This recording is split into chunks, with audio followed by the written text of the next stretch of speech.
The one-day seminar held by the Ghana Blind Union in partnership with Visio Ghana seeks to sensitize stakeholders on the challenges that parents with visual impaired children go through to take care of them.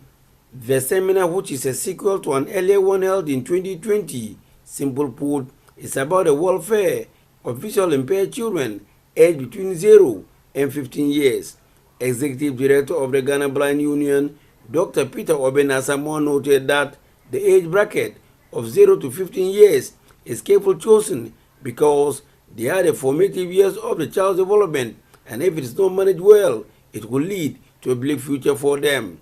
Dr. Peter Obenasama regretted that despite the sensitization and the availability of schools for the visual impaired, there are many visual impaired children who are out of school. I know it's why at least we have the school for the blind here. So we have some information about how to handle these children.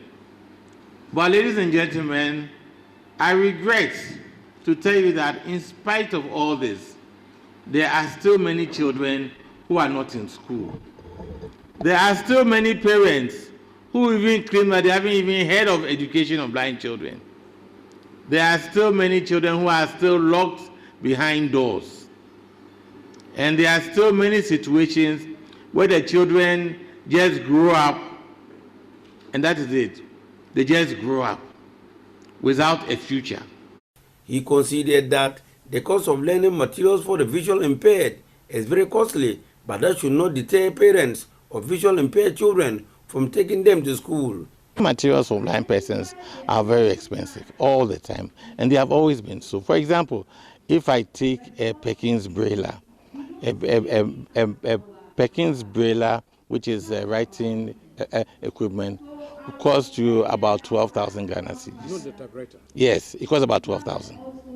You know, now if I take a writing frame, the writing frame will cost about 160 Ghana cedis.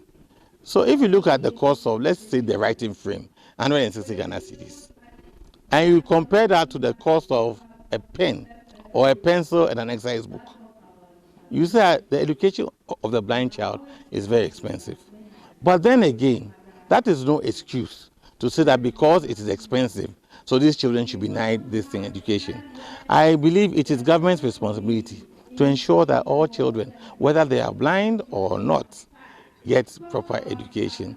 I know these things are expensive, but it's not about cost of the thing.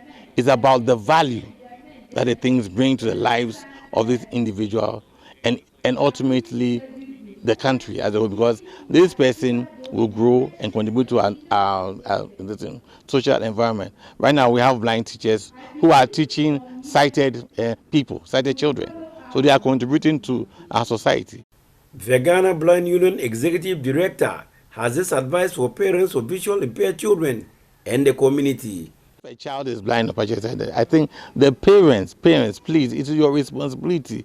Take that child to a health facility, the nearest health facility near you, and they would give you referral services. They will show you where to go. If there's no health service, go to your assembly, go to the social welfare officer. Tell the person this is your situation. Let him refer you. If that is not there, go to the school.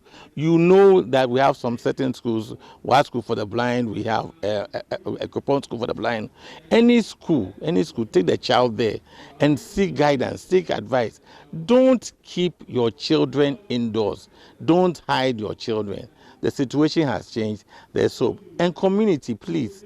If you're in a community, a society, a village, whatever, and you know of a child who is in the room, or a child who is not in school, if the child is not in school, sometimes you see these children going to fetch water and all that with their parents guiding them.